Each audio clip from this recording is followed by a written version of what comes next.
Welcome back to Varantha race YouTube channel. എൻ്റെ പേര് Shabana. Sum up 2023 സീരീസിൽ നമ്മൾ ഇന്ന് നോക്കാൻ പോകുന്നത് ബുക്സ് ആൻഡ് ഓതേഴ്സ് സെക്കൻഡ് പാർട്ടാണ്. കഴിഞ്ഞ പാർട്ടിൽ നമ്മൾ നമ്മുടെ നാഷണൽ ആൻഡ് ഇൻ്റർനാഷണൽ ഇമ്പോർട്ടൻസ് ഉള്ള ആദ്യത്തെ ഒരു 20 ബുക്സും അവരുടെ ഓതേഴ്സും അതുപോലെ അതിൻ്റെ സിഗ്നിഫിക്കൻസ് എന്താണ്, എന്തൊക്കെ ഇമ്പോർട്ടൻസ് ആണ് അതിനുള്ളത്, അതിൻ്റെ പബ്ലിഷേഴ്സ് എന്താണ് തുടങ്ങിയ കാര്യങ്ങൾ നമ്മൾ ചർച്ച ചെയ്തിരുന്നു. അപ്പോൾ ഇന്നത്തെ സെക്ഷനിൽ നമ്മൾ അടുത്ത 20 ലിസ്റ്റ്, അടുത്ത ബുക്സും ഓതേഴ്സും ഇതുപോലെ national level exam point of വ്യൂവിൽ ചോദിക്കാൻ ചാൻസസ് ഉള്ള ഇമ്പോർട്ടൻ്റ് ആയിട്ടുള്ള പോയിന്റ്സ് എന്തൊക്കെയാണെന്നാണ് ഡിസ്കസ് ചെയ്യാൻ പോകുന്നത്. നമുക്ക് സ്റ്റാർട്ട് ചെയ്യാം സെക്ഷനിലേക്ക്. ആദ്യമായിട്ട് നമുക്ക് നോക്കാനുള്ളത് ഒന്നാമത്തേത് ബുക്കിൻ്റെ പേരെന്താണ്? Pitch side, my life in Indian cricket. Indian ക്രിക്കറ്റിലുള്ള എൻ്റെ ജീവിതം, പിച്ച് സൈഡ് എന്നാണ് ആ പുസ്തകത്തിൻ്റെ പേര്. എഴുതിയിരിക്കുന്ന ഓഥറിൻ്റെ പേര് അമൃത് മാഥുർ എന്നാണ്. അമൃത് മാഥുർ. അപ്പോൾ ഓഥറിൻ്റെ പേര് ഞാൻ മുകളിൽ കൊടുത്തിട്ടുണ്ട്. ഓഥറിൻ്റെ പേര് അമൃത് മാഥുർ എന്നാണ്. എഴുതിയിരിക്കുന്ന പുസ്തകത്തിൻ്റെ പേരെന്താണ്? Pitch side, my life in Indian cricket. അതൊരു ഓട്ടോബയോഗ്രഫിയാണ്. അയാൾ സ്വന്തമായി പുള്ളിക്കാരൻ എഴുതിയിട്ടുള്ള ഒരു ഓട്ടോബയോഗ്രഫിയാണ് പിച്ച് സൈഡ് എന്ന് പറയുന്നത്. അമൃത് മാഥുർ സാറിനെ കുറിച്ച് പറയാനാണെങ്കിൽ നമ്മുടെ ഇന്ത്യൻ ക്രിക്കറ്റ് ടീമിൻ്റെ അഡ്മിനിസ്ട്രേറ്റർ ആയിരുന്നു. നമ്മുടെ 1992 സൗത്ത് ആഫ്രിക്കൻ ടീം നമ്മുടെ പരമ്പരയൊക്കെ നടന്ന സമയത്ത് മാനേജർ ആയിരുന്നു. അതുപോലെ തന്നെ BCCIയുടെ മാനേജറായിട്ട് പ്രവർത്തിച്ചിട്ടുണ്ട്. നമ്മുടെ ഇന്ത്യൻ ടീമിന് ആവശ്യമായിട്ടുള്ള ഒത്തിരി ഹെൽപ്പുകൾ തന്നിട്ടുണ്ട്. 1996 കാലഘട്ടത്തിൽ ഇതുപോലെ വേൾഡ് കപ്പ് ഓർഗനൈസിംഗ് കമ്മിറ്റി ആയിട്ടുള്ള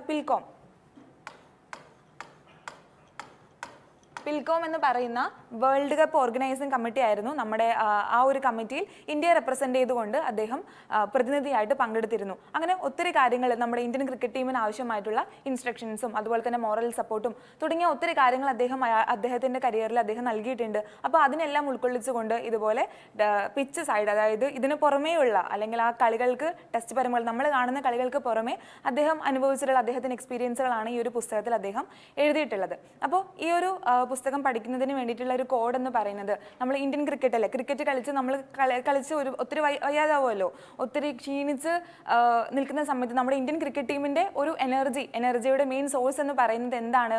നല്ല മധുരമുള്ള അമൃതാണ്. ഓക്കെ, ഭാരതം, സോ അമൃത് അങ്ങനെ കണക്ട് ചെയ്യുക. അപ്പോൾ നല്ല മധുരമുള്ള അമൃതാണ് നമ്മുടെ ഇന്ത്യൻ ക്രിക്കറ്റ് ടീമിൻ്റെ. നമ്മൾ പിച്ചിലൊക്കെ നിൽക്കുന്ന സമയത്ത് അല്ലേ, നമ്മൾ ക്രിക്കറ്റ് കളിക്കുന്ന സമയത്ത് ആ ഫീൽഡിൽ പിച്ചിൽ നിൽക്കുന്ന സമയത്ത് നല്ല മധുരമുള്ള അമൃത് കഴിച്ചിട്ടാണ് നമ്മൾ പോകുന്നത്. അതുകൊണ്ട് തന്നെ നല്ല കളി നന്നായിട്ട് നമുക്ക് പെർഫോം ചെയ്യാൻ പറ്റുന്നു. അങ്ങനെ രീതിയിൽ നിങ്ങളിത് കണക്ട് ചെയ്യാൻ നോക്കുക. പിച്ച് സൈഡ് എന്ന് പറയുന്നത് അമൃത് മാഥുർ സാർ എഴുതിയിട്ടുള്ള ഒരു പുസ്തകത്തിൻ്റെ പേരാണ്. അത് ഏത് കാറ്റഗറിയിലാണ് വരുന്നത്?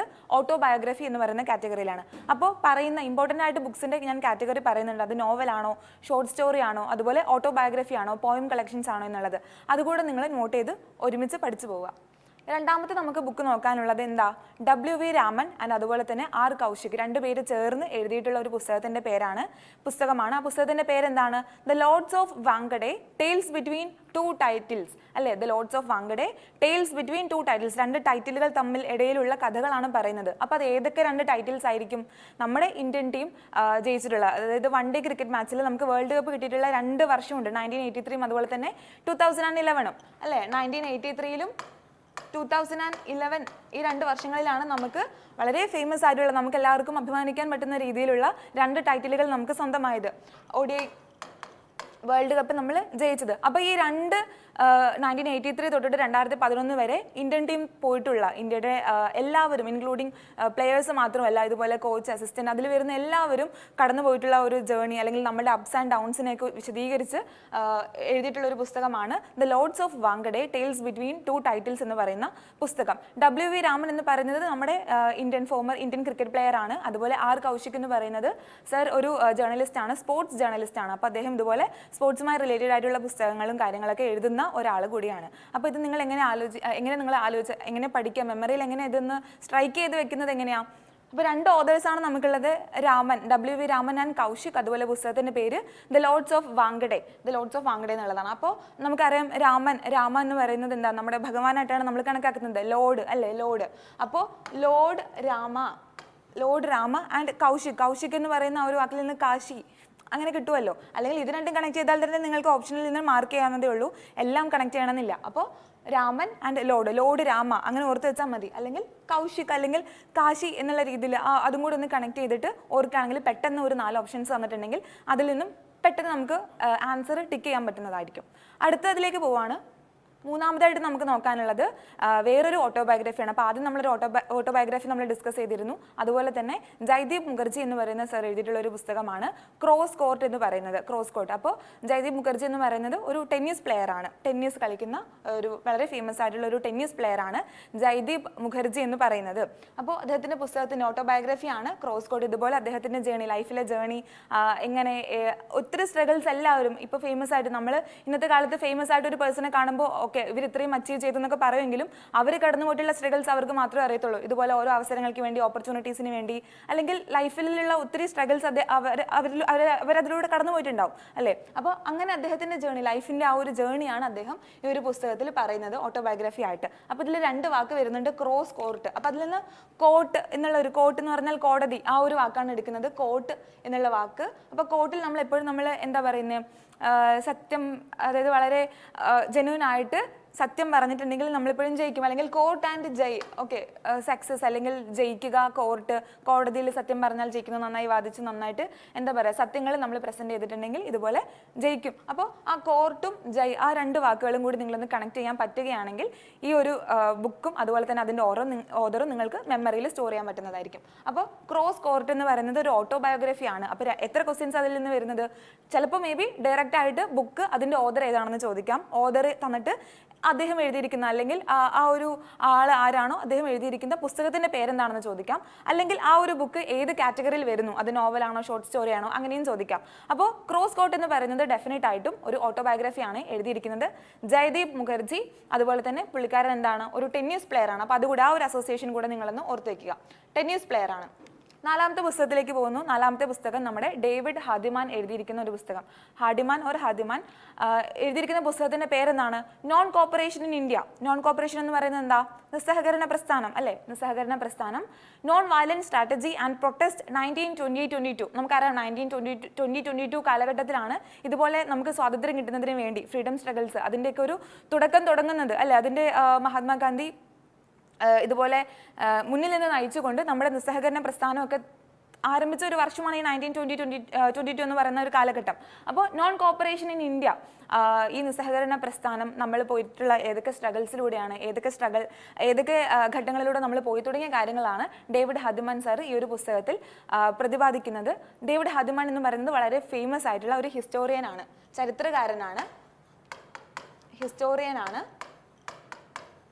ഈ പുസ്തകം പ്രസിദ്ധീകരിച്ചിട്ടുള്ളത് വെസ്റ്റ്ലാൻഡ് പബ്ലിഷേഴ്സ് ആണ്, അല്ലെങ്കിൽ വെസ്റ്റ്ലാൻഡ് ബുക്സ്.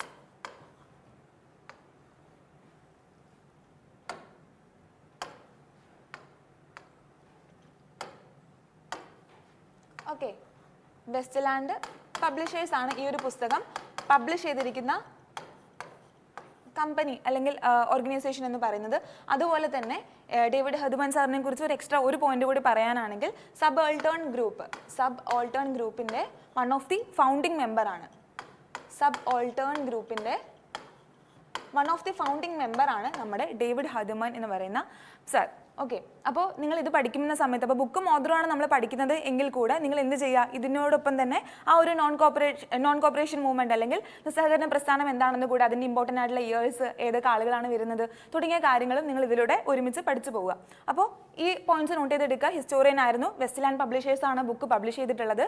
സബോൾട്ടൺ ഗ്രൂപ്പിൻ്റെ വൺ ഓഫ് ദി ഫൗണ്ടിങ് മെമ്പറാണ് ഡേവിഡ് ഹാദിമാൻ എന്ന് പറയുന്ന സർ. അപ്പോൾ ഇതെങ്ങനെ പഠിക്കുക എങ്ങനെയാ? അപ്പോൾ ഒരു പോയിന്റ്, ഒരു കണക്ഷൻ വേണം. അപ്പോൾ പേരെന്തൊക്കെയാ?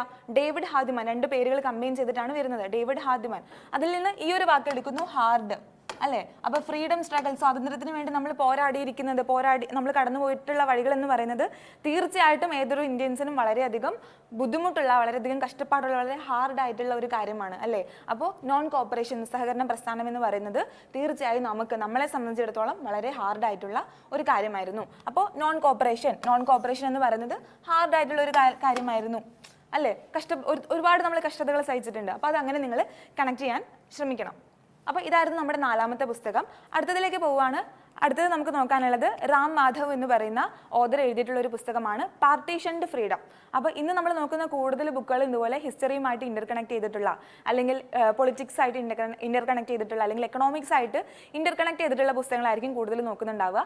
റാം മാധവ് എന്ന് പറയുന്ന സർ എഴുതിയിട്ടുള്ള ഒരു പുസ്തകമാണ് പാർട്ടീഷൻഡ് ഫ്രീഡം എന്ന് പറയുന്നത്. അപ്പോൾ ഇത് റിലീസ് ചെയ്തിരിക്കുന്നത് ആരാ? ഇതിനെ ഈ ഒരു പുസ്തകം, ആ പുസ്തകം പ്രകാശനം ചെയ്തിരിക്കുന്നത് അല്ലെങ്കിൽ ആദ്യമായിട്ട് റിലീസ് ചെയ്തത് ഗുലാബ് ചന്ദ് കത്താരിയ. ഗുലാബ് ചന്ദ് കത്താരിയ എന്ന് പറയുന്നത് നമ്മുടെ ആസാമിന്റെ ഗവർണറാണ്. ഓക്കെ, ആസാമിന്റെ ഗവർണർ ആയിട്ടുള്ള ഗുലാബ് ചന്ദ് കത്താരിയ എന്ന് പറയുന്ന സാറാണ് പുസ്തകം പ്രകാശനം ചെയ്തിട്ടുള്ളത്. അപ്പോൾ ഇതുപോലെ തന്നെ പാർട്ടീഷന്റെ ഫ്രീഡം ആ ഒരു പേരിൽ തന്നെയുണ്ട്, പാർട്ടീഷൻ അല്ലേ. 1905 നമ്മുടെ വിഭജനം നടന്ന സമയത്ത്, ബംഗാൾ വിഭജനം നടന്ന സമയത്ത് എന്താ വെസ്റ്റ് ബംഗാൾ എന്ന് പറയുന്നത് ഇതുപോലെ ഹിന്ദു മുസ്ലിം അങ്ങനെ ഒരു ഡിവൈഡ് ചെയ്തൂലെ, ആ ഒരു ലാൻഡിനെ രണ്ടാക്കി ഡിവൈഡ് ചെയ്തിരുന്നു. അപ്പോൾ വെസ്റ്റ് ബംഗാൾ ഇതുപോലെ ഹിന്ദുസിനാണ്, അതുപോലെ ഈസ്റ്റ് ബംഗാൾ മുസ്ലിംസിനാണ്, അങ്ങനെയൊക്കെ ഒന്ന് പറഞ്ഞിട്ട് അവർ എന്ത് ചെയ്തു, അതിനെ ഡിവൈഡ് ചെയ്ത ആളുകളെ നമുക്കറിയാം, അവർ എത്ര യാത്ര ചെയ്ത് എത്ര കഷ്ടപ്പെട്ട് വീടുകളും എല്ലാം വിട്ട് ഒത്തിരിയധികം ബുദ്ധിമുട്ടുകൾ അനുഭവിച്ചിട്ടുണ്ട്. അപ്പോൾ ആ ഒരു പാർട്ടീഷൻ അല്ലെങ്കിൽ ആ ഒരു സമയത്ത് ഇതുപോലെ സിറ്റുവേഷൻസ് എന്തൊക്കെയായിരുന്നു നമ്മുടെ ഇന്ത്യയുടെ ഹിസ്റ്റോറിക്കൽ സിറ്റുവേഷൻ, പൊളിറ്റിക്കൽ സിറ്റുവേഷൻ, അല്ലെങ്കിൽ ആ ഒരു വിഭജനത്തിന് വേണ്ടി കാരണമാക്കിയിട്ടുള്ള കാര്യങ്ങൾ എന്തൊക്കെയായിരുന്നു എന്നാണ് അദ്ദേഹം ഈ ഒരു പുസ്തകത്തിൽ പറയുന്നത്. അപ്പോൾ ഇത് എങ്ങനെയാ കണക്ട് ചെയ്യാൻ പറ്റുന്നൊരു കാര്യം എന്ന് പറയുന്നത്, ഇപ്പോൾ റാം എന്ന് പറഞ്ഞാൽ ഒരു ഭഗവാനാണ്. അതുപോലെ തന്നെ മാധവ് എന്ന് പറയുന്നത് എന്താ, ഭഗവാനാണ്, വിഷ്ണുവിൻ്റെ ഒരു രൂപത്തെയാണ് നമ്മൾ മാധവ് എന്ന് പറയുന്ന പേരിൽ പറയുന്നത്. അപ്പോൾ ആളുകളിൽ ഇതുപോലെ രണ്ട് തരത്തിലുള്ള ഭക്തരുണ്ട്, രാമന്റെ ഭക്തരുണ്ട്, അതുപോലെ തന്നെ മാധവ് അല്ലെങ്കിൽ വിഷ്ണുവിന്റെ ഭക്തരുണ്ട്. അപ്പോൾ ഇതുപോലെ തന്നെ പാർട്ടീഷൻ ചെയ്യാണല്ലോ നമ്മൾ, കുറച്ച് പേര് ഇവിടെ പോകുന്നു, കുറച്ച് പേര് ഇവിടെ പോകുന്നു, അങ്ങനെ പാർട്ടീഷൻ ചെയ്തല്ലേ നമ്മൾ പറയുന്നത്. അപ്പോൾ പാർട്ടീഷന്റെ ഫ്രീഡം, പാർട്ടീഷൻ ചെയ്യുക, കുറച്ച് പേര് രാം ഭക്തർ, കുറച്ച് പേര് മാധവ് ഭക്തർ, അങ്ങനെ നിങ്ങൾക്ക് കണക്ട് ചെയ്യാവുന്നതേ ഉള്ളൂ. ഓക്കെ, അപ്പോൾ റാം മാധവ് എന്ന് പറയുന്ന ഓഥർ എഴുതിയിരിക്കുന്ന പുസ്തകമാണ് പാർട്ടീഷന്റെ ഫ്രീഡം. വിഭജനത്തിലൂടെ നമുക്ക് കിട്ടിയിട്ടുള്ള ആ ഒരു ഫ്രീഡം, സ്വാതന്ത്ര്യം, അതിന്റെ കാര്യങ്ങളാണ് ഈ ഒരു പുസ്തകത്തിൽ പറയുന്നത്. ആറാമത്തെ പുസ്തകത്തിലേക്ക് പോകുന്നു. ആറാമത്തേത് പീയൂഷ് ബബേലെ എഴുതിയിട്ടുള്ള ഒരു പുസ്തകമാണ് ഗാന്ധി സിയാസത്ത് ഓർ സമ്പ്രദായകത. അപ്പോൾ ഒരു ഹിന്ദി പുസ്തകമാണ്, ഹിന്ദി ഭാഷയിൽ എഴുതിയിരിക്കുന്ന ഒരു പുസ്തകമാണ് പീയൂഷ് ബബേലെ എന്ന് പറയുന്നത്. എന്താണ്, ഗാന്ധിജിയെ പറ്റിയിട്ടാണ് എഴുതിയിട്ടുള്ളത്. സിയാസത്ത് ഓർ സമ്പ്രദായകത. അപ്പോൾ സിയാസത്ത് എന്ന് പറഞ്ഞാൽ പൊളിറ്റിക്സ് എന്നാണ് ആ ഒരു ഹിന്ദി വാക്കിന് അർത്ഥം വരുന്നത്. പൊളിറ്റിക്സ്, രാഷ്ട്രീയം, പൊളിറ്റിക്സ്. അതുപോലെ തന്നെ സമ്പ്രദായകത എന്ന് പറഞ്ഞിട്ടുണ്ടെങ്കിൽ കൊളോണിയലിസം.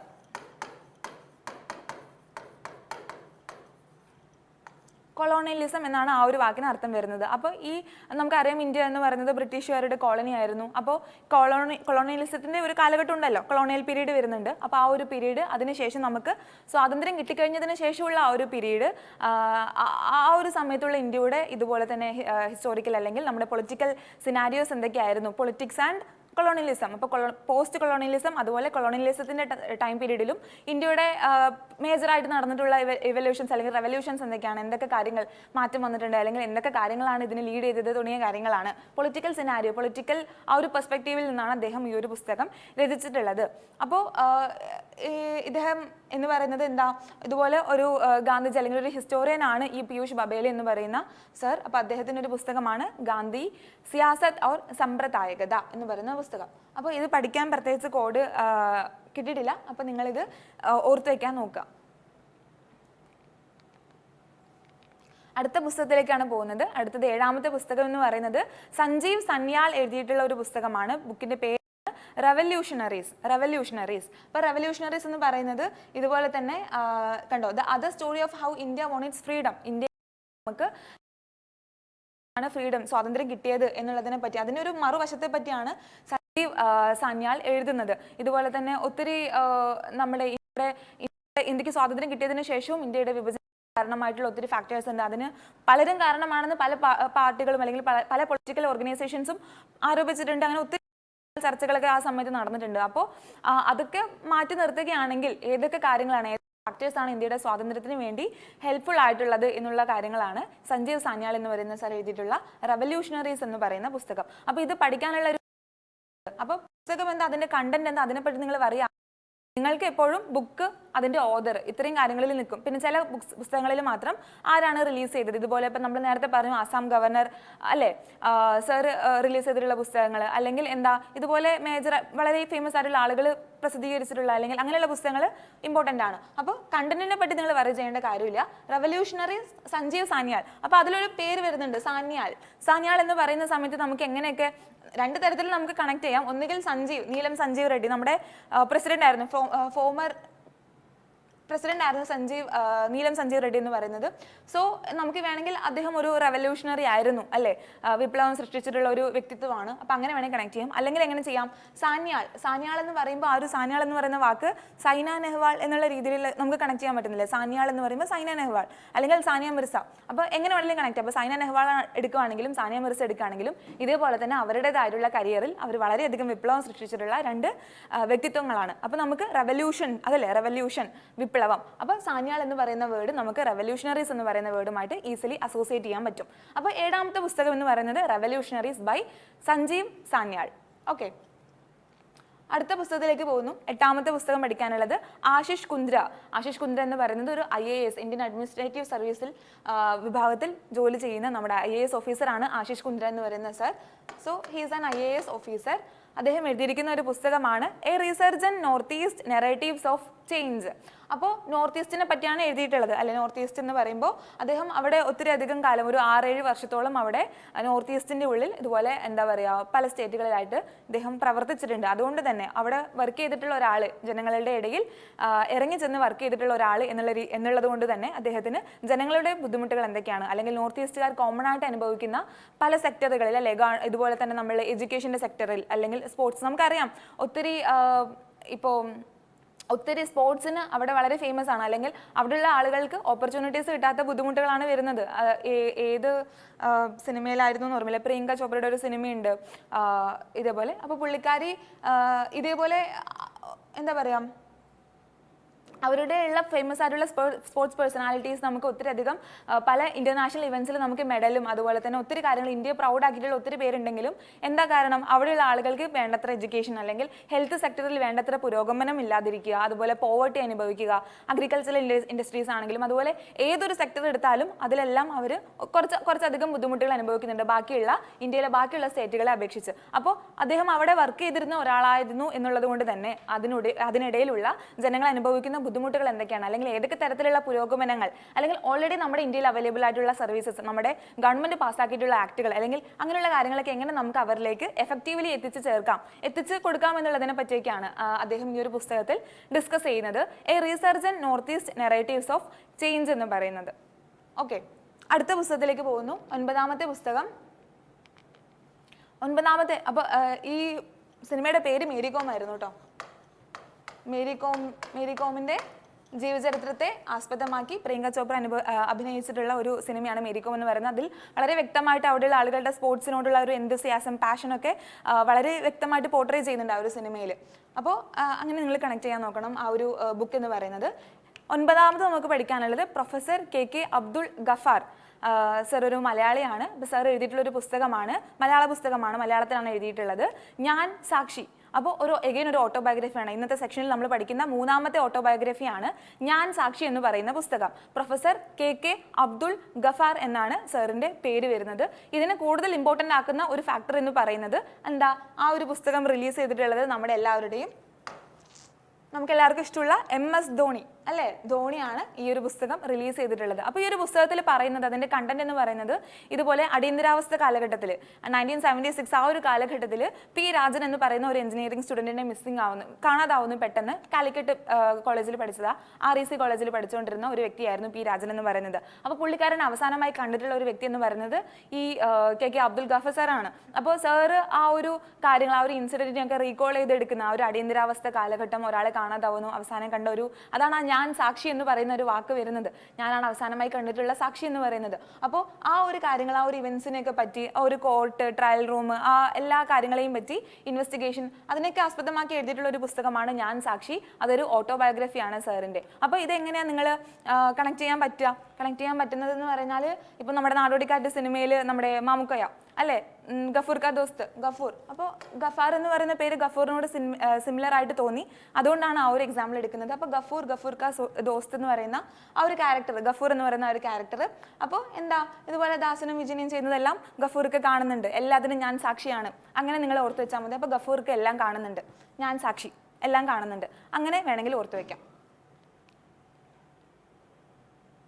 ഓക്കെ, അപ്പോൾ ഇദ്ദേഹം ഒരു എഡ്യൂക്കേഷണലിസ്റ്റ് ആണ്, ടെക്നോ എഡ്യൂക്കേഷണലിസ്റ്റ് ആണ്.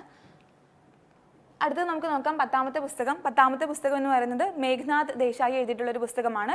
The poverty of political economy. എക്കോണമിയുടെ അല്ലെങ്കിൽ പൊളിറ്റിക്കൽ എക്കോണമിയുടെ പോവർട്ടി, ദാരിദ്ര്യം അല്ലെങ്കിൽ എന്തെന്നാ പറയുക, അവിടെ നടക്കുന്ന അല്ലെങ്കിൽ അവിടെയുള്ള ആ ഒരു സെക്ടറിലുള്ള അസന്തുലിതാവസ്ഥയാണ് മേഘ്നാഥ് ദേശായി ഈ പുള്ളിക്കാരുടെ ഈ ഒരു പുസ്തകത്തിൽ പറയുന്നത്. അപ്പോൾ ഇതുപോലെ തന്നെ എക്കോണമി, ഈ ആഡം സ്മിത്ത് തൊട്ട് അതുപോലെ ജെ എം കീൻസ് വരെയുള്ള ഒരുപാട് ആളുകൾ ഇതുപോലെ എക്കോണമിക്ക് വേണ്ടി അല്ലെങ്കിൽ പൊളിറ്റിക്കൽ എക്കോണമിക്ക് വേണ്ടിയിട്ട് സംഭാവന ചെയ്തിട്ടുള്ള കാര്യങ്ങൾ, അല്ലെങ്കിൽ ഏതൊക്കെ തരത്തിലാണ് ഇനിയും നമുക്ക് ഇമ്പ്രൂവ്മെന്റ്സ് വരുത്തേണ്ടിയിരിക്കുന്നത്, അല്ലെങ്കിൽ ഒരു രാജ്യത്തിന്റെ അല്ലെ ഏതൊരു രാജ്യം എടുക്കുകയാണെങ്കിലും ആ ഒരു രാജ്യത്തിന്റെ എക്കോണമിയെ അല്ലെങ്കിൽ പൊളിറ്റിക്സ് എങ്ങനെയൊക്കെ അഫക്ട് ചെയ്യുന്നു, അല്ലെങ്കിൽ ആ ഒരു പൊളിറ്റിക്കൽ സിനാരിയോസിനെ അല്ലെങ്കിൽ ഒരു രാജ്യത്തിന്റെ ഏതൊരു സെക്ടറിനെയും വളരെയധികം ശക്തിപ്പെടുത്താൻ വേണ്ടിയിട്ട് ഒരു എക്കോണമി എങ്ങനെയെല്ലാം സഹായിക്കുന്നു തുടങ്ങിയ കാര്യങ്ങളാണ് മേഘ്നാഥ് ദേശായി ഈ ഒരു പുസ്തകത്തിൽ പറയുന്നത്. The poverty of political economy. അപ്പോൾ ഇത് പഠിക്കാൻ ഫണ്ണി ആയിട്ടുള്ള ഒരു ഹിന്റ് എന്ന് പറയുന്നത് സർനെയിം നമ്മൾ പഠിക്കാൻ വേണ്ടിയാണ് അങ്ങനെ ഒരു ഫണ്ണി ആയിട്ടുള്ള കാര്യങ്ങൾ എടുക്കുന്നത്. ഓക്കെ, ദേശായി ഫാമിലി അല്ലേ, ദേശായി അല്ലെങ്കിൽ ദോശ എന്ന് അസോസിയേറ്റ് ചെയ്യുക. അപ്പോൾ ദോശ എന്ന് പറയുന്നത് ദോശ കഴിക്കൂ, പോവർട്ടി ഇല്ലാതാക്കൂ, ദാരിദ്ര്യം ഇല്ലാതാക്കൂ. ഓക്കെ, അപ്പോൾ മേഘ്നാഥ് ദേശായി അല്ലെങ്കിൽ ഇതിനേക്കാൾ ബെറ്റർ കോഡുകൾ നിങ്ങൾക്ക് കണ്ടുപിടിക്കാൻ പറ്റുകയാണെങ്കിൽ അതും നല്ലതാണ്. അല്ലെങ്കിൽ ഫണ്ണി ആയിട്ടുള്ളത് നിങ്ങൾ എപ്പോഴും കണ്ടുപിടിക്കാൻ നോക്കുക. കാരണം അങ്ങനെ നമ്മൾ ഓർത്ത് വെക്കുന്നത്, ഹ്യൂമർ അസോസിയേറ്റ് ചെയ്ത് ഓർത്ത് വെക്കുന്ന കാര്യങ്ങൾ ഒരിക്കലും മറക്കില്ല. ഓക്കെ, അപ്പോൾ മേഘ്നാഥ് ദേശായി എഴുതിയിരിക്കുന്ന ഒരു പുസ്തകമാണ് the poverty of political economy എന്ന് പറയുന്നത്. അടുത്ത പുസ്തകത്തിലേക്ക് പോകുന്നു, 11ാമത്തെ പുസ്തകം. അപ്പോൾ അതിന് മുൻപായിട്ട് നമുക്ക് വരാന്ത റേസിന്റെ 6 ലെവൽ പ്രാക്ടീസ് മെത്തേഡിനെ പറ്റി ഒന്ന് പരിചയപ്പെടാം. 6 ലെവലിലൂടെയാണ് നമ്മൾ ഓരോ സ്റ്റുഡന്റിനെയും ഒരു സീരിയസ് ആയിട്ടുള്ള ഒരു ഗവൺമെന്റ് എക്സാമിന് പ്രിപ്പയർ ചെയ്യുന്ന ഏതൊരു സ്റ്റുഡന്റിനെയും നമ്മൾ കടത്തി വിടുന്നത്. ആദ്യത്തെ ലെവൽ എന്ന് പറയുന്നത് നമ്മുടെ ക്ലാസ്സുകളാണ്. തിയറീസ്, കൺസെപ്റ്റ് കാര്യങ്ങളൊക്കെ നമ്മൾ ക്ലാസ് റൂമുകളിൽ ടീച്ചേഴ്സുമായിട്ട് നമ്മൾ ഡിസ്കസ് ചെയ്ത് പഠിക്കുന്നു. അതിനുശേഷം കുട്ടികളെ ഗ്രൂപ്പുകളായി തരംതിരിക്കുന്നു, ബേസിക് സർക്കിളുകൾ ഫോം ചെയ്യുന്നു, ഇതുപോലെ ക്വസ്റ്റ്യൻസ് ചെയ്യുന്നു. പല കുട്ടികളിൽ നിന്നുള്ള മെത്തേഡ്സ്, പാറ്റേൺസ് എല്ലാം നമുക്ക് ഇന്ററാക്ട് ചെയ്യാനുള്ള ഒരു അവസരം കിട്ടുന്നു. ബേസിക് സർക്കിൾ എല്ലാം കംപ്ലീറ്റ് ചെയ്ത ഒരു കുട്ടിക്ക് എലിജിബിലിറ്റി ടെസ്റ്റ് ഉണ്ടാവും. അതിനുശേഷം എന്ത് ചെയ്യുന്നു, ഇതുപോലെ എക്സ്ട്രീം സർക്കിളിലേക്ക് ആ കുട്ടിയെ അലോട്ട് ചെയ്ത് വിടുന്നു. എക്സ്ട്രീം സർക്കിളുകളിൽ നമ്മൾ എക്സാമിന്റെ കൂടുതൽ അഡ്വാൻസ്ഡ് ലെവലായിട്ടുള്ള ക്വസ്റ്റ്യൻസ് ആയിരിക്കും ഡിസ്കസ് ചെയ്യുന്നത്.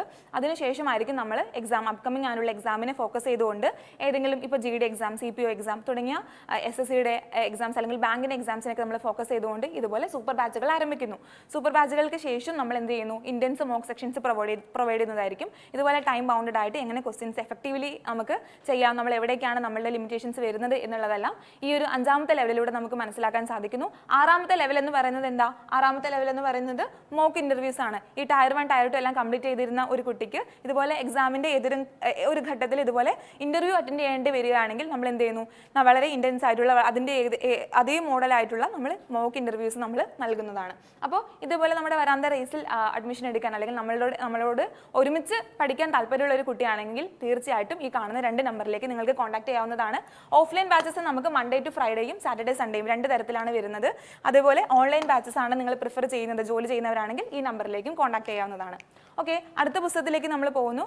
11ാമത്തെ പുസ്തകം എന്ന് പറയുന്നത് ആദിൽ ഷെട്ടി അതുപോലെ തന്നെ AR ഹേമന്ത് രണ്ടുപേരും കൂടി ഒരുമിച്ച് രചിച്ചിട്ടുള്ള ഒരു പുസ്തകമാണ്. പുസ്തകത്തിന്റെ പേര് the beetle and the money bug. Beetle and the money bug എന്നുള്ളതാണ് പുസ്തകത്തിന്റെ പേര് വരുന്നത്. അപ്പോൾ പുസ്തകത്തിന്റെ കവർ നോക്കുമ്പോൾ നമുക്ക് മനസ്സിലാവും അല്ലേ, ദ ബി അല്ലേ, ഒരു ബിയുടെ ചിത്രമൊക്കെ കൊടുത്തിട്ടുണ്ട്. ബീറ്റിൽ ആൻഡ് ദി മണി ബഗ്. അപ്പോൾ ആദിൽ ഷെട്ടി, AR ഹേമന്ത്, അപ്പോൾ ഇവരെന്ന് പറയുന്നത് വളരെ എക്കോണമിസ്റ്റുകളാണ്. ഈ സാമ്പത്തിക ശാസ്ത്രത്തിൽ വളരെയധികം കാര്യങ്ങൾ റിസർച്ച് ചെയ്യുന്ന അല്ലെങ്കിൽ അതിൽ കൂടുതൽ ഡെവലപ്മെന്റ്സ് കൊണ്ടുവരാൻ വേണ്ടി അതിൻ്റെ പുരോഗതിക്ക് വേണ്ടി പ്രവർത്തിക്കുന്ന ആളുകളാണ് ആദിൽ ഷെട്ടിയാണ് അതുപോലെ തന്നെ AR ഹേമന്ത് എന്ന് പറയുന്ന 2 പേരും. അപ്പോൾ ഇവർ പറയുന്നത് കൂടുതലായിട്ട് നമുക്ക് നമ്മുടെ കയ്യിൽ പൈസ കിട്ടുകയാണെങ്കിൽ അത് ഇൻവെസ്റ്റ് ചെയ്യാൻ പലതരത്തിലുള്ള മാർഗ്ഗങ്ങളുണ്ട്. നമുക്ക് ഒരു പ്രോപ്പർട്ടി വാങ്ങി വെക്കാം, അല്ലെങ്കിൽ നമുക്ക് എവിടെയെങ്കിലും ബാങ്കിൽ കൊണ്ടുപോയി നിക്ഷേപിക്കാം. പക്ഷേ എഫക്റ്റീവ്ലി എങ്ങനെ നമുക്ക് ഒരു പൈസ ഇതുപോലെ എങ്ങനെ നമുക്ക് സേവ് ചെയ്യാം തുടങ്ങിയ കാര്യങ്ങളാണ് ഈ ഒരു പുസ്തകത്തിൽ നമ്മൾ ചർച്ച ചെയ്യുന്നത്. ഓക്കെ, അപ്പോൾ 5 തരത്തിൽ 5 years പിരമിഡ് എന്നാ പറയുന്നത്. 5 തരത്തിൽ നമുക്ക് മണിയെ സേവ് ചെയ്യാം. അതായത് സേവ്,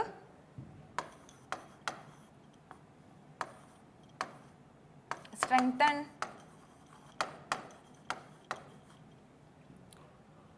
ഓക്കെ. 5 years പിരമിഡ് നമ്മൾ എങ്ങനെയൊക്കെ പൈസ സേവ് ചെയ്യുന്നത്, നമ്മൾ എങ്ങനെയൊക്കെ ഏതൊക്കെ ഫീൽഡുകളിൽ നമുക്ക് സ്ട്രെങ്തൻ ചെയ്യും തുടങ്ങിയ കാര്യങ്ങളാണ് ഈ ഓരോരോ ചാപ്റ്ററുകളായിട്ട് ഓരോരോ എസ്സുകളെ പറ്റി അവർ ഇതുപോലെ ഡിസ്കസ് ചെയ്യുന്നത്. ഓക്കെ, സേവ്, സെക്യൂർ, സ്ട്രെങ്തൻ തുടങ്ങിയ കാര്യങ്ങളാണ് അതിൽ പറയുന്നത്. അപ്പോൾ ഇതെങ്ങനെ പഠിക്കുക, ഇത് പഠിക്കുന്നത് ഒരു കോഡ് എന്ന് പറയുന്നത് ഇതുപോലെ ഹേമന്ത് എന്നുള്ള വാക്കാണ് എടുക്കുന്നത് ഇതിൽ നിന്നും. ഹേമന്തം എന്ന് പറയുന്നത് ഒരു കാലഘട്ടമാണ്, ഒരു സീസണാണ് ഹേമന്തം അല്ലേ. ഹേമന്തം ഒരു പാട്ടൊക്കെയല്ലേ ഹേമന്തം പോലെ എന്ന് പറഞ്ഞിട്ട്. അപ്പോൾ ഹേമന്ത് എന്ന് പറയുന്ന ഒരു സമയത്ത് കൂടുതലും പൂക്കളൊക്കെ നന്നായിട്ട് വിരിയുന്ന ഗാർഡനൊക്കെ അല്ലേ, വളരെ പ്രോസ്പെറസ് ആയിട്ടുള്ള ഒരു സമയം, ഒരു സീസണാണ് ഹേമന്തം എന്ന് പറയുന്നത്. അപ്പോൾ ഒബ്വിയസ്ലി പൂക്കളൊക്കെ വിരിയുന്നുണ്ടെങ്കിൽ ബീസ് വരും, ബീറ്റിൽസ് വരും അല്ലേ, ബീസ് ഒക്കെ വരും. അപ്പോൾ അങ്ങനെ നിങ്ങൾ അസോസിയേറ്റ് ചെയ്യാൻ നോക്കുക. ഹേമന്തം, പൂക്കൾ, ബീസ് അങ്ങനെ അസോസിയേറ്റ് ചെയ്താൽ ഈ അപ്പോൾ ഒരു ഓതറിനെ പഠിച്ചാൽ മതി. എന്തായാലും ഓപ്ഷൻസിൽ രണ്ട് ഇപ്പോൾ തരികയാണെങ്കിൽ തന്നെ ക്വസ്റ്റ്യനിൽ വരികയാണെങ്കിൽ 2 ഓതേഴ്സും വരും. അപ്പോൾ നിങ്ങൾ ഒരാളുമായിട്ടുള്ള കണക്ഷൻ കിട്ടിക്കഴിഞ്ഞാൽ ബാക്കി ഓട്ടോമാറ്റിക്കലി കിട്ടിക്കോളും. അപ്പോൾ ആദിൽ ഷെട്ടി അതുപോലെ തന്നെ AR ഹേമന്ത് രണ്ടുപേരും ഒരുമിച്ച് രചിച്ചിട്ടുള്ള ഒരു പുസ്തകമാണ് the bee, the beetle and the money bug എന്ന് പറയുന്ന പുസ്തകം. 12ാമത്തെ പുസ്തകത്തിലേക്ക് പോകുന്നു. 12ാമത്തെ പുസ്തകം ശ്രീ നാരായണൻ വാഘുൽ സർ രചിച്ചിട്ടുള്ള ഒരു പുസ്തകമാണ് റിഫ്ലക്ഷൻസ് എന്ന് പറയുന്നത്. ഈ ഒരു പുസ്തകം ലോഞ്ച് ചെയ്തിട്ടുള്ളത് നമ്മുടെ ഫിനാൻസ് മിനിസ്റ്റർ നിർമ്മല സീതാരാമൻ അദ്ദേഹമാണ് നമ്മുടെ ഈ ഒരു പുസ്തകം ഇതുപോലെ പ്രകാശനം ചെയ്തിട്ടുള്ളത്. ശ്രീ നാരായണൻ വാഘുൽ എന്നാണ് പേര്, റിഫ്ലക്ഷൻസ് എന്നാണ്, റിഫ്ലക്ഷൻസ് പ്രതിഫലനങ്ങൾ എന്നുള്ളതാണ് ആ ഒരു പുസ്തകത്തിൻ്റെ പേരെന്ന് പറയുന്നത്. അപ്പോൾ ഇത് പഠിക്കാൻ നമുക്ക് കോഡ് എന്ന് പറഞ്ഞാൽ ഇപ്പോൾ വാഘുൽ എന്ന് പറയുന്ന ഒരു സർനെയിം വരുന്നുണ്ട്. അപ്പോൾ വാഘുൽ എന്നുള്ളതിൽ നിന്നും വെഹിക്കിൾ എന്ന് നിങ്ങൾക്ക് എങ്ങാനും ഓർത്തെടുക്കാൻ പറ്റുകയാണെങ്കിൽ നാരായണൻ വാഘുൽ വെഹിക്കിൾ. അപ്പോൾ വെഹിക്കിൾ മിറർ ഉണ്ടാവും, മിററിൽ റിഫ്ലക്ഷൻസ് ഉണ്ടാവും, റിഫ്ലക്ഷൻസ് നമുക്ക് കാണാൻ പറ്റില്ലേ, പ്രതിഫലനം. അപ്പോൾ ഇമേജസിൻ്റെ റിഫ്ലക്ഷൻസ് കാണാൻ പറ്റും. അപ്പോൾ വാഘുൽ വെഹിക്കിൾ റിഫ്ലക്ഷൻസ് എന്ന് കണക്ട് ചെയ്യാൻ പറ്റുകയാണെങ്കിൽ ഓക്കെ, ഇത് ഓക്കെയാണ്. അല്ലെങ്കിൽ നിങ്ങൾ വേറെ കോഡുകൾ കണ്ടുപിടിക്കുക, നമുക്കും അതുപോലെ കമൻറ്റ് ബോക്സിൽ പറഞ്ഞ് അറിയിക്കാം. ഓക്കെ, അടുത്തതിലേക്ക് പോകുന്നു. 13ാമത്തെ പുസ്തകം എന്ന് പറയുന്നത് അഭയ് കെ എഴുതിയിട്ടുള്ള ഒരു പുസ്തകമാണ് the book of Bihari literature. അപ്പോൾ ഇത് ഷോർട്ട് സ്റ്റോറി എന്നാണ് കൊടുത്തിട്ടുള്ളതെങ്കിലും ഷോർട്ട് സ്റ്റോറികൾ മാത്രമല്ല, നമ്മുടെ ബീഹാറിൻ്റെ ചരിത്രത്തെ വളരെയധികം ഇന്റർകണക്ട് ചെയ്ത് നടന്നിട്ടുള്ള ഒത്തിരി ചരിത്രത്തിൽ ഹിസ്റ്റോറിക്കൽ ഇമ്പോർട്ടൻസ് ഉള്ള ഒത്തിരി ഇവൻസുകൾ ഉണ്ടാവുമല്ലോ. അപ്പോൾ അതിനൊക്കെ ആസ്പദമാക്കി എഴുതിയിട്ടുള്ള പോയംസ്, അതുപോലെ എസ്സേകൾ, സ്റ്റോറികൾ, എസ്സേസ്, സ്റ്റോറികൾ, ഓക്കെ, ഷോർട്ട് സ്റ്റോറികൾ തുടങ്ങിയ ഒത്തിരി കാര്യങ്ങളെ കമ്പൈൽ ചെയ്തിട്ടുള്ള ഒരു കമ്പൈലേഷൻ എന്നുള്ള രീതിയിലാണ് ഈ ഒരു പുസ്തകം റിലീസ് ചെയ്തിട്ടുള്ളത്, the book of Bihari literature എന്ന് പറയുന്നത്. ഓക്കെ, അപ്പോൾ ഇത് റിലീസ് ചെയ്തിട്ടുള്ളത് അല്ലെങ്കിൽ അത് പ്രകാശനം ചെയ്തത് അവിടുത്തെ ഇൻഡസ്ട്രി മിനിസ്റ്ററാണ്, ബീഹാറിലെ ഇൻഡസ്ട്രി മിനിസ്റ്റർ ആയിട്ടുള്ള സമീർ കുമാർ സാർ ആണ്. ഇൻഡസ്ട്രി മിനിസ്റ്ററാണ് സമീർ കുമാർ എന്ന് സപ്പോസ് ചോദിച്ചു കഴിഞ്ഞാൽ സമീർ കുമാർ സാറാണ് ഈ ഒരു പുസ്തകം പ്രകാശനം ചെയ്തിട്ടുള്ളത്. എന്തിനെ പറ്റിയിട്ടാണ്? ബീഹാറിൻ്റെ ഹിസ്റ്റോറിക്കൽ ഇമ്പോർട്ടൻസിനെ പറ്റി, അല്ലെങ്കിൽ ആ ഒരു ബീഹാറിലെ കൾച്ചർ, അതുപോലെ തന്നെ അതുമായിട്ട് ആസ്പദമാക്കി രചിച്ചിട്ടുള്ള ഒത്തിരി, ആ ഒരു തീമാക്കി വെച്ചിട്ട് രചിച്ചിട്ടുള്ള ഒത്തിരി കഥകൾ, കവിതകൾ, എസ്സേകൾ, ഷോർട്ട് സ്റ്റോറികൾ, നോവലുകൾ, അതിൻ്റെയൊക്കെ ഒരു കമ്പൈലേഷൻ, സെലക്റ്റീവായിട്ട് എടുത്തിട്ടുള്ള കമ്പൈലേഷനാണ് അഭയ് കെ എഴുതിയിട്ടുള്ള the book of Bihari literature എന്ന് പറയുന്ന പുസ്തകം. ഓക്കെ, അപ്പോൾ ഇത് പഠിക്കാൻ കോഡ് എന്ന് പറഞ്ഞാൽ ബീഹാറിലുള്ള ആളുകൾക്ക് പേടിയില്ല, ഒന്നിനെയും പേടിക്കാനില്ല, ഭയമില്ല. അതായത് അഭയ് ഏതൊരു വാക്കിൻ്റെയും ഫ്രണ്ടിൽ ആന്ന് വന്നിട്ടുണ്ടെങ്കിൽ എന്താ, അതില്ല, ഇല്ല എന്നുള്ളൊരു അർത്ഥമല്ലേ വരുന്നത്. അപ്പോൾ ഭയമില്ലാത്ത ആളുകളാണ് ബീഹാറിലെ ആളുകൾ. അങ്ങനെ ഓർത്ത് വെച്ചിട്ടുണ്ടെങ്കിൽ ഈ ഒരു പുസ്തകം നമുക്ക് മൈൻഡിൽ നിന്നോളും. അടുത്ത പുസ്തകത്തിലേക്ക് പോകുന്നു. 14ാമത്തെ പുസ്തകം നമുക്ക് നോക്കാനുള്ളത് നന്ദിനി ദാസ് രചിച്ചിട്ടുള്ള ഒരു പുസ്തകമാണ് courting India, England, Mughal India and the origin of empire എന്ന് പറയുന്ന ഒരു പുസ്തകം. അപ്പോൾ നന്ദിനി ദാസ് എഴുതിയിട്ടുള്ള എഗെയിൻ ഒരു ഹിസ്റ്റോറിയൻ ആണ്. ഹിസ്റ്ററിയുമായിട്ട് ഹിസ്റ്ററിയിൽ ഒത്തിരിയധികം റിസർച്ച് ചെയ്യുന്ന, മെയിനായിട്ട് ഇന്ത്യൻ ഹിസ്റ്ററിയിൽ റിസർച്ച് ചെയ്യുന്ന ഒരു വ്യക്തിയാണ് നന്ദിനി ദാസ് എന്ന് പറയുന്നത്. Courting India, England, Mughal India and the origin of empire. അതായത് ആ ഒരു പുസ്തകത്തിൽ പറയുന്നത് ഇതുപോലെ ബ്രിട്ടീഷുകാരും അതുപോലെ മുഗൾ കാലഘട്ടത്തിൽ, അപ്പോൾ ഏർലി മോഡേൺ പീരീഡിൽ എന്താ ഇതേപോലെ നമ്മുടെ നമ്മുടെ ഇന്ത്യ മുഗൾ രാജാക്കന്മാർ ഭരിച്ചിരുന്നല്ലോ. മുഗൾ ഡൈനാസ്റ്റി ഒക്കെ നമ്മൾ വളരെയധികം ഡീറ്റെയിൽ ആയിട്ട് ഹിസ്റ്ററി ക്ലാസ്സുകളിൽ പഠിക്കുന്നുണ്ട്. അപ്പോൾ മുഗൾ ഡൈനാസ്റ്റിയും അല്ലെങ്കിൽ മുഗൾ ഇന്ത്യയും ബ്രിട്ടീഷുകാരും തമ്മിലുള്ള റിലേഷൻസിനെ പറ്റി അല്ലെങ്കിൽ ബന്ധത്തെ പറ്റി അവിടെ ഉണ്ടായിട്ടുള്ള പല പല സെക്ടറുകളിലും പല പല മേഖലകളിൽ ഉണ്ടായിട്ടുള്ള ഇതുപോലുള്ള വിനിമയങ്ങൾ തുടങ്ങിയ കാര്യങ്ങളെയാണ്, സാമ്പത്തികമായിട്ടാണെങ്കിലും പൊളിറ്റിക്കലി ആയിട്ടാണെങ്കിലും എല്ലാ കാര്യത്തിലും എല്ലാ ഫീൽഡിലും വരുന്ന കുറച്ച് സെലക്റ്റീവ് ആയിട്ടുള്ള കുറച്ച് കാര്യങ്ങളാണ് ഈ ഒരു പുസ്തകത്തിൽ പറയുന്നത്. Courting India, England, Mughal India and the origin of empire എന്ന് പറയുന്ന ഒരു പുസ്തകം. ഓക്കെ, അപ്പോൾ ഇത് പഠിക്കാൻ കോഡില്ല, നിങ്ങൾ ഓർത്തേക്കണം. നന്ദിനി ദാസ് എഴുതിയിട്ടുള്ള പുസ്തകമാണ് courting India, England, Mughal India and the origin of empire. 15ാമത്തെ പുസ്തകം എന്ന് പറയുന്നത് സതീന്ദർ കുമാർ ലംബ അല്ലെ, സതീന്ദർ കുമാർ ലംബ എന്ന് പറയുന്ന സാർ എഴുതിയിട്ടുള്ള ഒരു പുസ്തകമാണ് in pursuit of peace India Pak relation under 6 prime ministers. അല്ല, അപ്പോൾ ഇന്ത്യയും പാകിസ്ഥാൻ എന്ന് പറയുന്നത് എപ്പോഴും ഒരു ബേണിംഗ് ഇഷ്യൂ ആണ്. ബേണിംഗ് ഇഷ്യൂ അല്ലെങ്കിൽ എപ്പോഴും ഒരു ഹ്യൂജ് ഡ്രോ ആണ്, എല്ലാവർക്കും ഒരു വലിയൊരു ബിഗ് ഡ്രോ അല്ലെങ്കിൽ ഹ്യൂജ് അട്രാക്ഷൻ ആണെന്ന് നമുക്ക് പറയാൻ പറ്റും. ഏതൊരു ഇപ്പോൾ ഇന്ത്യ പാകിസ്ഥാൻ ഒരു ക്രിക്കറ്റ് മാച്ച് വന്നാൽ പോലെ, അല്ലെങ്കിൽ നമുക്കറിയാം വളരെ മേജറായിട്ട് 4 യുദ്ധങ്ങൾ നടന്നിട്ടുണ്ട്. ഇപ്പോഴും ബേണിംഗ് ആയിട്ട് ലൈക്ക് കശ്മീർ അല്ലേ, കശ്മീർ എപ്പോഴും ഒരു വലിയൊരു ചർച്ചാ വിഷയമാണ്. ഇന്ത്യയും പാകിസ്ഥാനും തമ്മിലുള്ള ഒരു ചർച്ചാ വിഷയമാണ് കശ്മീരിന്റെ ഇഷ്യൂസ് വരുന്നത് അല്ലേ. അപ്പോൾ അതുപോലെ തന്നെ ക്രോസ് ബോർഡർ ടെററിസം നടക്കുന്നു. അപ്പോൾ അങ്ങനെ ഒത്തിരി കാര്യങ്ങൾ ഇതേപോലെ ഇന്ത്യയും പാകിസ്ഥാനും തമ്മിലുള്ള, അത് നമുക്ക് മാത്രമല്ല, ഇന്ത്യയിലും പാകിസ്ഥാനിലും ജീവിക്കുന്ന ആളുകൾക്ക് മാത്രമല്ല, ഇന്റർനാഷണലി കൂടെ ഇതിനൊക്കെ വളരെ ഇമ്പോർട്ടൻസ് ഉണ്ട്. എല്ലാ ആളുകളും ഉറ്റുനോക്കുന്ന ഒരു കാര്യമാണ് ഇന്ത്യയും പാകിസ്ഥാനും തമ്മിൽ എന്തൊക്കെയാണ് സംഭവിക്കുന്നത് എന്നുള്ളൊരു കാര്യം. അപ്പോൾ സതീന്ദർ കുമാർ ലംബ എന്ന് പറയുന്ന സാർ പാകിസ്ഥാനിന്റെ ഉള്ളിൽ പ്രവർത്തിച്ചിട്ടുള്ള ഒരു ഡിപ്ലോമാറ്റാണ്. അതുകൊണ്ട് തന്നെ അതിനുള്ളിൽ നടക്കുന്ന കാര്യങ്ങൾ എന്തൊക്കെയാണ്, ഇന്ത്യയെ പറ്റിയുള്ള അവരുടെ പെർസ്പെക്റ്റീവുകൾ എന്തൊക്കെയാണ്, പുതിയ പുതിയ കാര്യങ്ങൾ, അപ്പോൾ ആ കാര്യങ്ങളൊക്കെ അദ്ദേഹത്തിന് അറിയാവുന്നത് കൊണ്ട് അദ്ദേഹത്തിന്റെ അനുഭവത്തിൽ നിന്നും രചിച്ചിട്ടുള്ള ഒരു പുസ്തകമാണ് ഇൻ പെർസ്യൂട്ട് ഓഫ് പീസ്. അപ്പോൾ നല്ല പേരാണ് കൊടുത്തിരിക്കുന്നത്, ഇൻ പെർസ്യൂട്ട് ഓഫ് പീസ് എന്ന് പറയുന്നത്. ഇന്ത്യയും പാകിസ്ഥാനും തമ്മിലുള്ള റിലേഷനെ സൂചിപ്പിക്കാൻ പറ്റിയ നല്ലൊരു പേരാണ് ഇൻ പെർസ്യൂട്ട് ഓഫ് പീസ് എന്ന് പറയുന്നത് അല്ലേ. സമാധാനത്തിന് നമ്മൾ പെർസ്യൂട്ട് ചെയ്യുന്നു. ഓക്കെ, അപ്പോൾ ഇത് എങ്ങനെ നമ്മൾ ഓർത്ത് വെക്കേണ്ടത് ഇങ്ങനെയാണ്. പേരിൽ സതീന്ദർ കുമാർ ലംബ എന്നാണ് പേര്. അപ്പൊ സത്ത് അല്ലെങ്കിൽ സത്യം അല്ലേ, സത്യം പറഞ്ഞാൽ എപ്പോഴും നമ്മൾ ജയിക്കും, അല്ലെങ്കിൽ സത്യം എപ്പോഴും നമുക്ക് എന്താ പീസ്, സമാധാനം തരും. എപ്പോഴും നമ്മൾ നുണ പറയാതെ സത്യം മാത്രം പറഞ്ഞ്, അങ്ങനെ ആരും ഉണ്ടാവില്ല, പക്ഷെ എങ്കിൽ കൂടെ സത്യം മാത്രം പറയാൻ പറ്റുകയാണെങ്കിൽ നമുക്ക് എന്താ പീസ്, സമാധാനം കിട്ടും, നമ്മുടെ ലൈഫിൽ വളരെയധികം സമാധാനം കിട്ടും എന്ന് ഓർത്ത് വെക്കുകയാണെങ്കിൽ പുസ്തകവും ഓതറും നിങ്ങൾക്ക് മൈൻഡിൽ നിന്നോളും. ഓക്കെ, സതീന്ദർ കുമാർ ലംബ എഴുതിയിരിക്കുന്ന പുസ്തകമാണ് ഇൻ പെർസ്യൂട്ട് ഓഫ് പീസ്. അപ്പോൾ ഇന്ത്യ പാകിസ്ഥാൻ തമ്മിലുള്ള റിലേഷൻസ്, 6 പ്രൈം മിനിസ്റ്റേഴ്സിന്റെ കാലഘട്ടത്തിൽ ഉണ്ടായിട്ടുള്ള വളർച്ചകൾ മാത്രമല്ല, ഇതുപോലെ തന്നെ ഇഷ്യൂസുകൾ എന്തൊക്കെയായിരുന്നു, യുദ്ധങ്ങൾ ഏതൊക്കെയാണ് തുടങ്ങിയ കാര്യങ്ങളാണ് ഈ ഒരു പുസ്തകത്തിൽ ചർച്ച ചെയ്യുന്നത്. അടുത്ത പുസ്തകത്തിലേക്ക് പോകുന്നു. 16ാമത്തേത് അമിതാഭ് കാന്ത് എഴുതിയിട്ടുള്ള ഒരു പുസ്തകമാണ് made in India 75 years of business and enterprise എന്ന് പറയുന്ന ഒരു പുസ്തകം. അതായത് നമുക്കറിയാം ഇന്ത്യ എന്ന് പറയുന്നത് ബ്രിട്ടീഷുകാരുടെ കോളനി ആയിരുന്നു. അപ്പോൾ നമ്മൾക്ക് ഫ്രീഡം കിട്ടിയതിന് ശേഷം 1947 ശേഷം ഇതിപ്പോൾ ഇൻഡിപെൻഡൻസ് കിട്ടിയിട്ട് ഇപ്പോൾ 75 ഇയേഴ്സ് ആയി. അപ്പോൾ 75 ഇയേഴ്സിൽ 75 വർഷം കൊണ്ട് ഇന്ത്യ എന്ത് ചെയ്തു? വേൾഡ് 5th ലാർജസ്റ്റ് എക്കോണമിയാണ് നമ്മുടെ ഇന്ത്യ എന്ന് പറയുന്നത് അല്ലേ. വേൾഡിലെ തന്നെ 5th ലാർജസ്റ്റ് എക്കോണമിയാണ് നമ്മുടെ ഇന്ത്യ എന്ന് പറയുന്നത്.